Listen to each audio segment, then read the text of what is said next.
Magandang buhay, mabuting tao, San Joseans. Ngayong araw ay pag-aaralan natin ang mga bagay na dapat gawin bago, habang, at pagkatapos ng sunog. Ang sunog ay isang mapanirang elemento na dulot ng apoy na walang kontrol. Ito ay maaaring magdulot ng panganib sa buhay ng tao, mga ari-arian at kabuhayan. Mahalaga ang kaalaman sa pag-iwas sa sunog at mga dapat gawin sakaling magkasunog upang mapanatili ang kaligtasan. Alam mo ba na ipinagdiriwang sa Pilipinas tuwing Marso ang Fire Prevention Month dahil ito ang buwan kung kailan pinakamataas ang bilang ng mga insidente ng sunog sa bansa. Narito ang mga dapat nating gawin para makaiwas sa sunog. Makipagkaibigan sa bumbero. Siguraduhing gumagana ang mga fire alarms at sprinklers. Sanayin ang sarili at mga kasamahan sa evacuation plan at makiisa sa mga fire drills. Isara ang tangke ng LPG kapag hindi ginagamit. Ipasuri sa elektrisyan ang koneksyon ng mga kuryente taon-taon.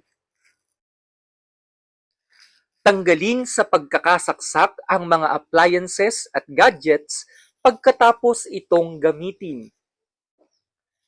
Huwag pabayaan ang mga nakasinding kandila.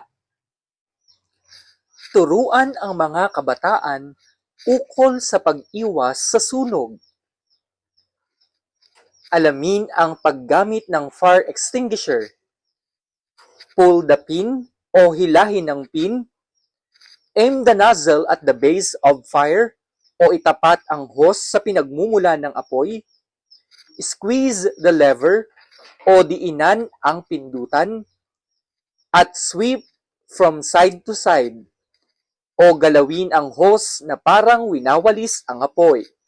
Narito naman ang mga dapat gawin kung sakaling magkaroon ng sunog. Manatiling mahinahon at agad lumikas. Patunugin ang fire alarm at tumawag sa 911 para sa kagyat na tulong.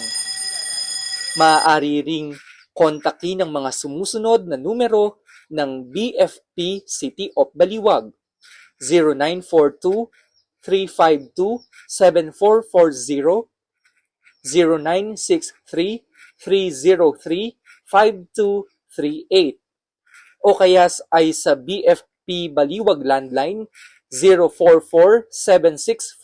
044-764-7658. Kung nasa loob ng isang gusali, gumamit ng hagdan sa paglikas. Huwag gumamit ng elevator. Bago buksan ang anumang pinto, pakiramdaman muna kung ito ay mainit.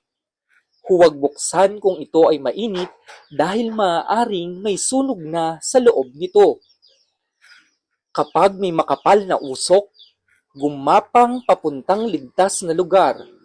Takpan ang bibig at ilong ng basang tela o damit. Kapag umapoy ang damit na suot, tumigil sa pagtakbo.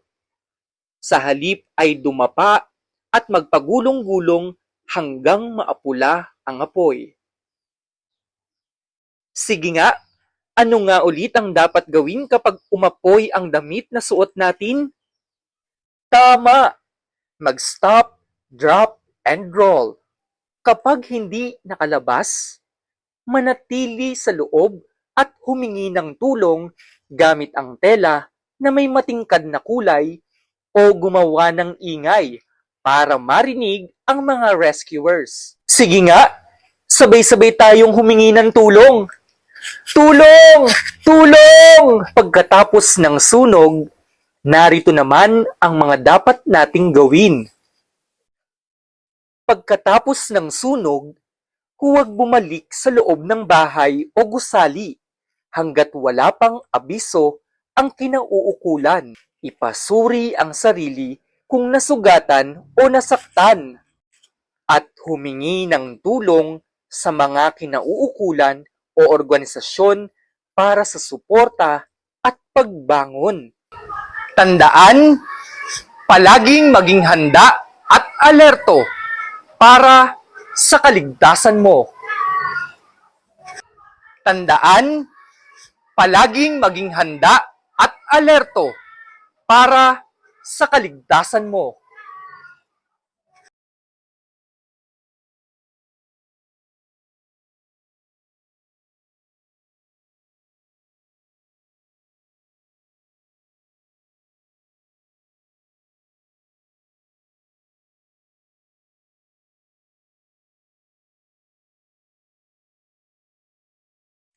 Ngayong nalaman mo na ang mga pagiging handa ay mahalaga para maiwasan ng sunog. Alamin ang mga dapat gawin magkaroon ng sunog bago at pagkatapos ng sunog. Halina't sagutan sa ganitong paraan, masisiguro natin ang kaligtasan ng ating pamilya at komunidad.